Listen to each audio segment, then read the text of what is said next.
This is not the video I was planning on making today.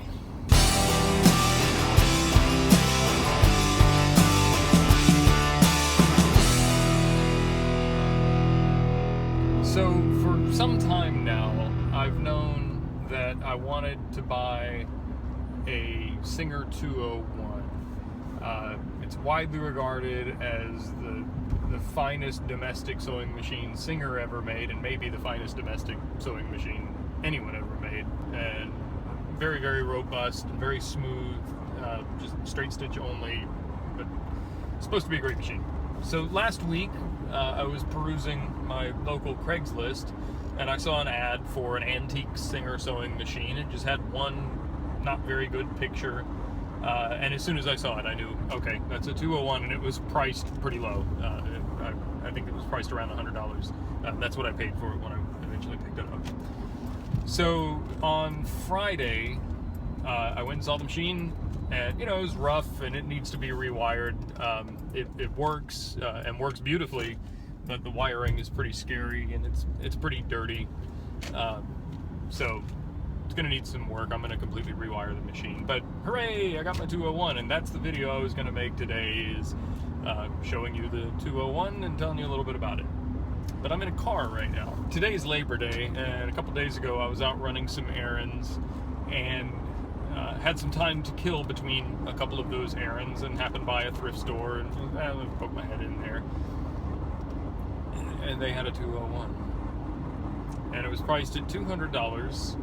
And a lot of thrift stores have this color tag is 50% off today kind of thing. Well, it's 50% off, so it was $100. I don't want to give the wrong impression. Like, $100 is a very low price for a really good sewing machine, but I have 10 sewing machines now, and I don't exactly need to be throwing away $100 on something I don't need. But on the other hand, this machine is beautiful, and it's gonna just, I can see somebody eventually buying it and throwing the machine away and keeping the table, or who knows what happens to these things, but I feel like I have to rescue it. And then I looked a little bit more closely. It's not a 201. It's something I had never heard of before. It's a Singer 1200. I did a little bit of looking. There's not a lot of information about this machine. It was made by Singer for the professional tailor, or I think they termed it an artisan. It's kind of how I consider myself, actually. I mean, a little bit more than a hobbyist, but not a factory pumping out manufactured goods. So how can I not buy it? So anyway, the store was getting ready to close when I was there, so I made arrangements to go back as soon as they opened today. They weren't open yesterday, but they're open today. So that's where we're going, and I'm going to show you the machine, and I'm going to check it out. And I didn't have time to plug it in to make sure it works. As long as it works, I'm buying it.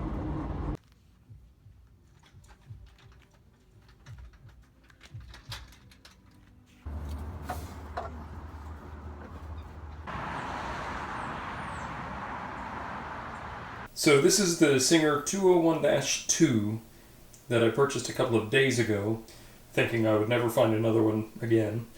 And the serial number dates this to 1953. And I'm just going to show you this machine now, and then I'll probably do the rest of this video focusing on the other machine, mostly because this one works and I've sewn with it, but the wiring is scary, and I don't want to kill myself showing you that it works. So trust me, it works, but it's going to get completely rewired. So if that machine is the holy grail, this machine is a fire-breathing unicorn hiding under the pot of gold at the end of the rainbow. I didn't even know this machine existed until I found it, and didn't know what it was until I did some digging. But basically this is a Singer 201, but it's designated as a Singer 1200. What makes this one special is that it's in an industrial style table with a knee lift, of all things. It has a treadle for the pedal. It's not a treadle machine. It has an electric motor on it. This treadle just functions as the pedal would on a standard sewing machine. This is what you see on all industrial machines. Table folds up, so you have a little bit more table space. I mean, it's kind of awesome. I tested this machine at the shop. There wasn't really a good way for me to set up a camera to record any of that, but it works, and I'll do some selling with it for you. The serial number on this machine dates it to 1937. Incidentally, this machine is a lot cleaner than the other one that I bought, and the wiring is nowhere near as frightening. I will probably just use this machine as it is, at least for now, and maybe after I rewire the other machine, I might do that to this one after I've learned what I'm doing.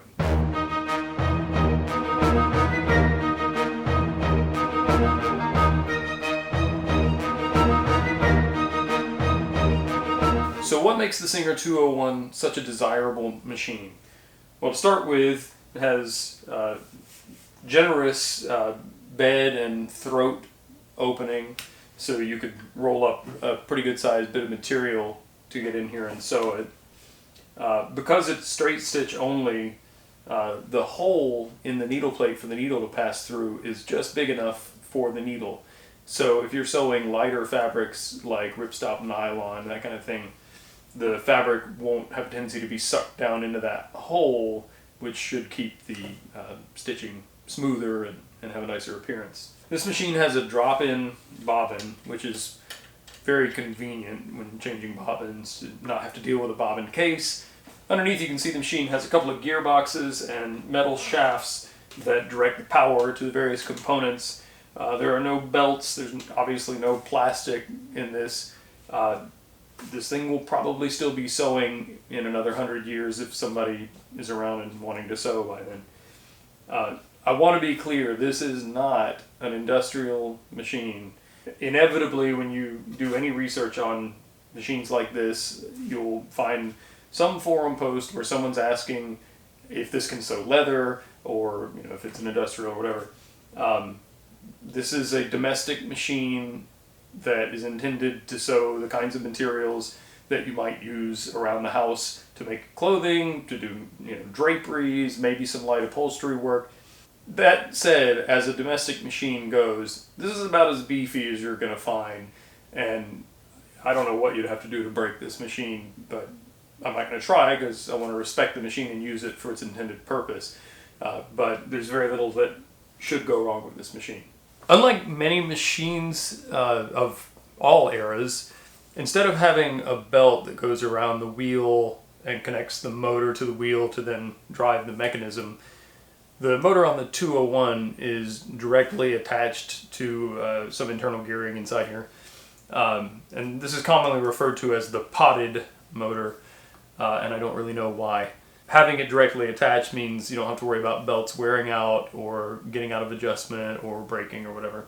I believe the smoothness of this machine's operation is also improved by this direct attachment to the motor instead of having the power transferred through soft material like a rubber or leather belt.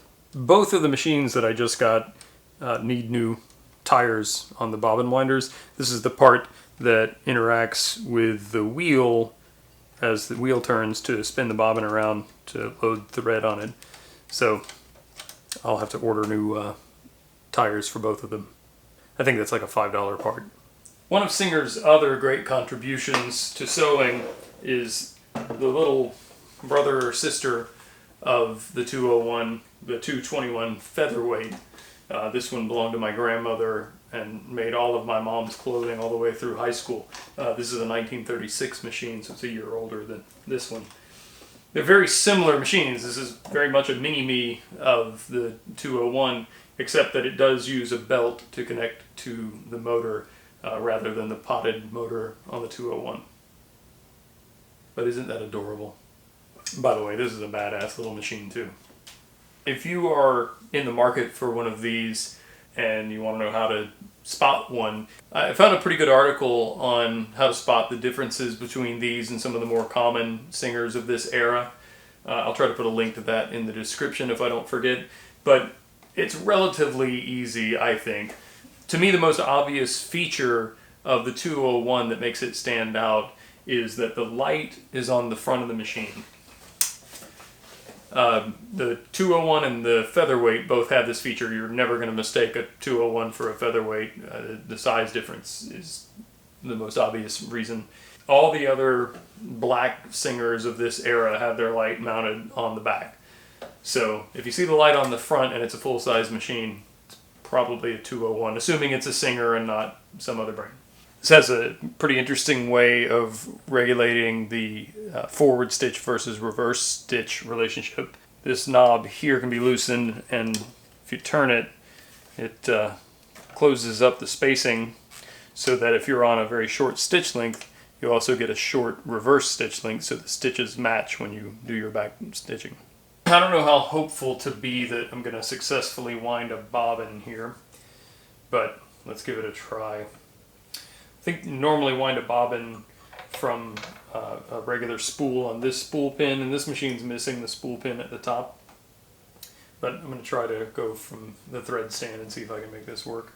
It was kind of amusing to me when I picked up the first machine how second nature it was to thread the machine because of my experience with the featherweight. It's same basic machine, threads pretty much the same way, so it's pretty easy to get used to.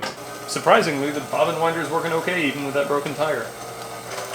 The clutch is grabbing and allowing the mechanism to go up and down. That's fine. It doesn't hurt anything, but I'll see if I can adjust that at some point, maybe.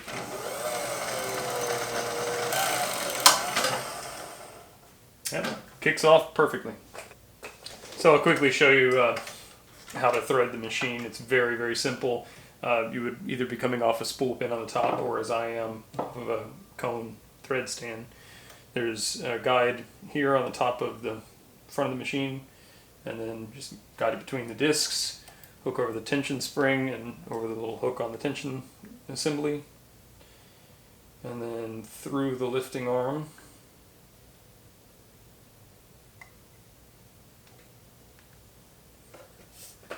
And then there's a guide on the front here. And I was hoping I could just slide it in. Yeah, there we go. And there's another one on the side of the needle arm.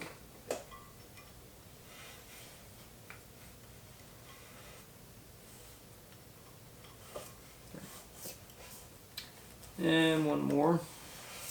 And then because of the bobbin being oriented on one side or the other, it means the needle threads from one side or the other.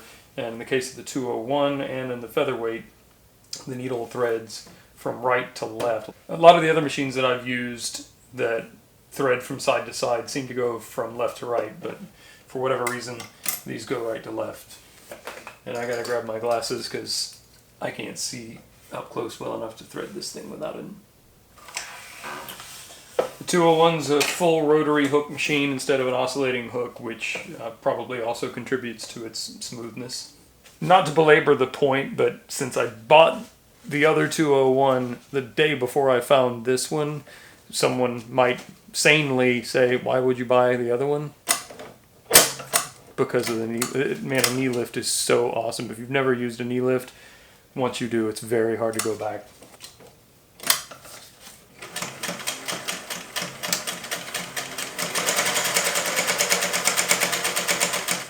So I found the manual online because neither of these machines came with a manual, and I've lubricated the machine at all the oiling points, and I loosened the tension on the bobbin case a little bit because I think it was a little bit tight. Let's see if that makes this run a little bit smoother. I don't know if you can tell a difference on camera, but it definitely stitched more smoothly. It sounds a little bit less clunky. Probably wouldn't hurt to put a new needle on, now that I think about it.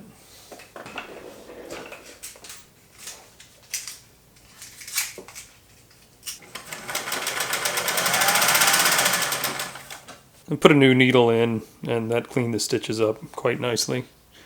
Who knows how old that needle that was in the machine was. So after not quite a full day of ownership, that's what I can tell you about my new Singer 1200, a machine that I didn't even know existed until a couple of days ago. and also the Singer 201, which is essentially is the same machine, but not in this table, and not with the knee lift. If you're interested in the Singer 201, there are two YouTubers who have really informative videos that I watched that really helped me know what I was looking for and helped me cement that I wanted to buy a 201.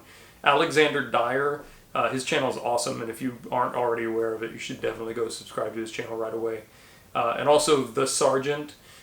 He has a ton of very informative videos about vintage and industrial machines. He hasn't been posting a lot of sewing stuff lately, but he's got a big library of older videos about sewing machines that are well worth watching if you're interested in machines like this. If you have any questions or comments, post them in the comments section below, and if you're not already a subscriber, I'd love to have you subscribe to my channel. Thanks for watching. What do you think?